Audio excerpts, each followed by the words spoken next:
আরে তুই এই সাত সকালবেলা চলে আসছস? আপু তো না কইছিলাম আমি বন্ধু বান্ধব নিয়ে কক্সবাজার ঘুরতে যাবো।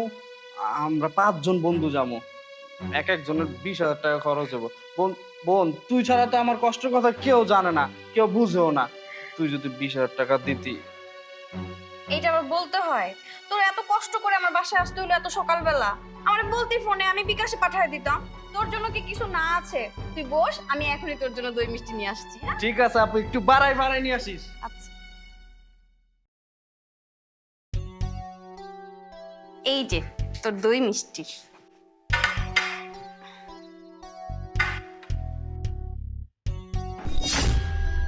আহ, অনেক দিন খাই না, তুই আগে খা নে। আরে তুই খা খা না। নে। হুম, মিষ্টি খা। খাচ্ছি।